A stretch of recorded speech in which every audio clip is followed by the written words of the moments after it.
बिना कर्ज बांटे उनको कोई आमदनी नहीं होती। इसलिए बैंकर्स ने व्यापारियों और सरकार को दो मुख्य बातों के लिए मना लिया। पैसा सोने के आधार पर ही बनना चाहिए। पैसे को बनाने के मामले में राजनेताओं को सम्मिलित नहीं किया जाए, ताकि पैसे बढ़ाने की व्यवस्था पर बैंकर्स का ही नियंत्रण रहे। क्विंगली आगे लिखते हैं कि पैसे बढ़ाने की प्रक्रिया और संचालन के तरीकों को छुपाए रखना और यहाँ तक कि सरकार और लोगों दोनों को गुमराह करना जरूरी था। बैंकर्स ने नीतिगत तरीके से मुद्रा नियंत्रण तंत्र, खासकर सरकारी बॉन्ड मार्केट के माध्यम से अपने देश की सरकार को नियंत्रित करने की योजना बनाई। कर्ज का जाल। भारत सरकार बिना किसी से कर्ज लिए सिर्फ सिक्के और 1 रुपए का नोट ही बनाती है, जिसका मात्र देश में कुल पैसे की मात्रा का 0.1% से भी कम है। बाकी का जितना भी पैसा बनता है वो सिर्फ कर्ज लेने पर ही बनता है, और ऐसे में अगर कर्ज चुकाया जाए तो पैसे की मात्रा कम हो जाएगी। पैसे की मात्रा कम होने से अर्थव्यवस्था मंदी पड़ जाएगी। तो पैसे की मात्रा को बढ़ाने के लिए और अर्थव्यवस्था को गति देने के लिए नया कर्ज लेना पड़ता है, और जब भी नया कर्ज लिया जाता है तो उस पर ब्याज भी देना पड़ता है, जिसे चुकाने के लिए और अधिक कर्ज लेना पड़ता है। इस तरह हम कर्ज के जाल में फंस गए हैं। अगर आपकी जेब में आपके कमाए हुए कुछ पैसे पड़े हैं तो किसी ने तो इन्हें कर्ज पर लेकर खर्च किया होगा, तब जाकर आपकी जेब में यह पैसा आया है। अगर देश में कोई कर्ज न ले और सब अपना कर्ज बैंक को चुका दे तो आपकी जेब में एक भी पैसा नहीं होगा। या यूँ कहे कि जब तक आपकी जेब में पैसा होगा तब तक देश में कोई न कोई बेचारा कर्ज में डूबा रहेगा। पैसा ही कर्ज है और कर्ज ही पैसा है। इसलिए इस व्यवस्था में सभी का कर्ज मुक्त होना असंभव है। इसी बात को समझाते हुए फेडरल रिजर्व बोर्ड के अध्यक्ष रहे मैरिनर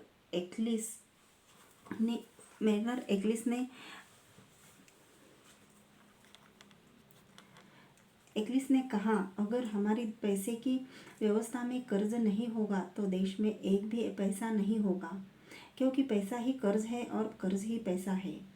इस व्यवस्था में अगर सारा पैसा वापस भी कर दिया जाए तो भी हम पर कर्ज शेष रहेगा, क्योंकि देश में जितना पैसा है उससे अधिक कर्ज है, जो कि ब्याज की व्यवस्था के कारण है। ब्याज कहाँ से आए? ब्याज की व्यवस्था कितनी खतरनाक होती है, इसे एक उदाहरण से समझिए। अगर 1 ग्राम सोना कलयुग की शुरुआत से यानी 2022 से 5123 साल पहले मात्र 5% प्रति वर्ष के ब्याज पर दिया जाता तो आज उसकी मात्रा इतनी होती कि 1 के पीछे 80 जीरो लगा दीजिए। उतनी सोने से भरी हुई पृथ्वी भी कम पड़ जाएगी, और ऐसे में पूरी बैंकिंग व्यवस्था तो सिर्फ मूल बनाती है, ब्याज नहीं। तो सवाल उठता है कि आखिरकार ब्याज कहाँ से आए। इसे समझाने के लिए एक उदाहरण देखते हैं। मान लो किसी बैंक ने 100 लोगों को 100 रुपए के कर्ज दिया, और मान लो कि सरकार ने भी बैंक से 10,000 रुपये कर्ज लिया। इस तरह कुल कर्ज हुआ 20,000 रुपये।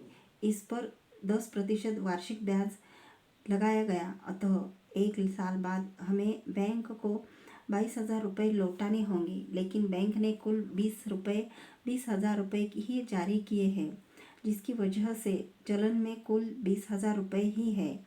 इस स्थिति में ब्याज के 2,000 रुपये लौटाना असंभव है। यह प्रक्रिया कुर्सी के उस खेल की तरह है जिसमें कुर्सी कम होती है और खेलने वाले व्यक्ति ज़्यादा। ताली बजने पर सब लोगों को कुर्सी पर बैठना है, परंतु कुर्सी कम होने के कारण सब लोग उन पर नहीं बैठ पाएंगे। किसी एक को हमेशा खड़े ही रहना है। यह खेल निरंतर चलता रहता है।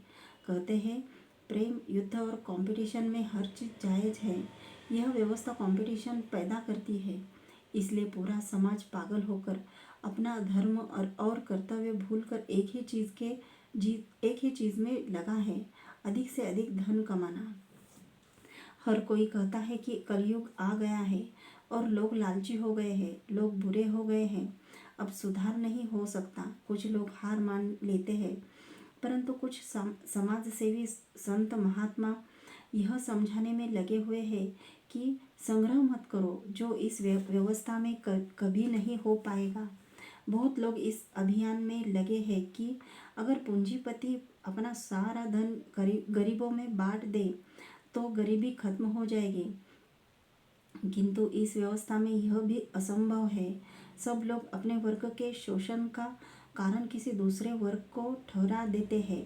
व्यापारी, मजदूर, किसान एक दूसरे पर दोषारोपण करते रहते हैं कि ये हमें लूट रहे हैं, पर सच्चाई यह है कि इस व्यवस्था के चक्रव्यूह में हर कोई लूट रहा है और लूटने वाला कोई और ही है, जिसे सत्संग और प्रवचनों द्वारा सही नहीं किया जा सकता। बेरोजगारी, भुखमरी और लालच क्यों?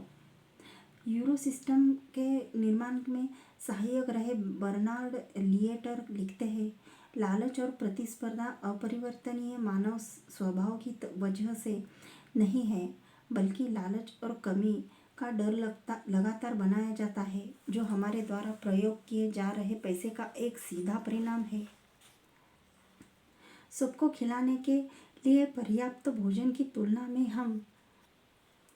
हम अधिक उत्पादन कर सकते हैं और दुनिया में हर किसी के लिए पर्याप्त काम निश्चित रूप से है, लेकिन इन सभी को भुगतान करने के लिए पर्याप्त पैसा नहीं है।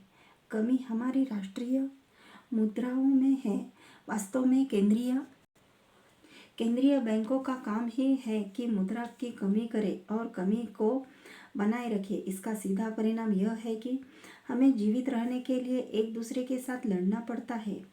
इस व्यवस्था में जो ईमानदार लोग दूसरों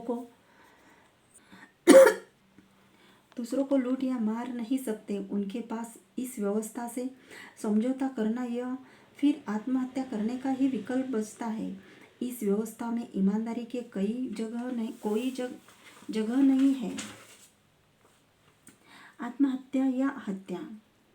बचपन में भविष्य सुरक्षित करने के लिए पढ़ाई के दबाव में, जवानी में नौकरी न मिलने पर युवक युवतियों की शादी होने में भी दिक्कतें आती हैं।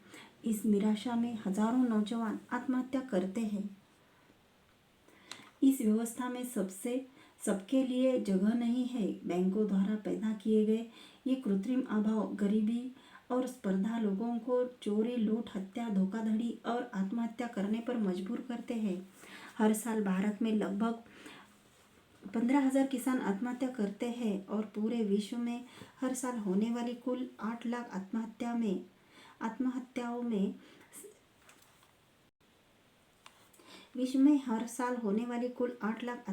में से 17% भारत में होती है। एक समुदाय में मांस खाने के लिए जानवरों को हत्या करना मना था। मांस खाने के लिए कुछ लोग एक बड़ी सी कढ़ाई में खौलता हुआ तेल डालकर उस पर एक पतला सा फट्टा रख देते थे। बकरी को उस फट्टे पर चढ़ाकर दोनों ओर से रास्ता बंद कर देते थे। कुछ देर बाद बकरी तेल में कूदकर आत्महत्या कर लेती थी और वे उसे खा लेते थे। तो आप ही बताइए कि यह आत्महत्या है या हत्या? भारत के संविधान के अनुच्छेद 21 में हम सबको जीने का अधिकार मिला है। यह व्यवस्था मौलिक मानवीय अधिकार का उल्लंघन है। किसानों की आत्महत्या के दोषी बैंक है, जिन पर भारतीय दंड संहिता की धारा 302 के तहत मुकदमा चलाया जाना चाहिए।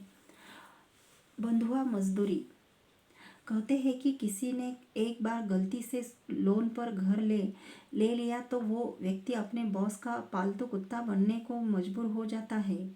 कारण यह है कि बॉस की नाराजगी से अगर उसकी नौकरी चली गई तो वह कर्ज कैसे चुकाएगा और ऐसे में दिवालिया हो जाएगा। ऐसे तमाम व्यक्ति कहने को तो स्वतंत्र है, पर एक तरह से देखें तो बंधुआ मजदूर के अलावा कुछ नहीं। उनको इस बंधन में किसी ने डंडे के जोर पर नहीं, बल्कि एक व्यवस्था बनाकर फंसाया है। फर्क इतना है कि ये व्यवस्था किसी को समझ नहीं आती। एक आंकलन किया जाए तो प्रतिवर्ष जितना ब्याज जनता और सरकार दोनों मिलकर बैंकों को दे देते हैं, वह लोगों की 3 से 4 महीने की कमाई के बराबर है। अर्थात साल में 3 से 4 महीने हर कोई बैंकर्स के लिए काम करने को मजबूर है।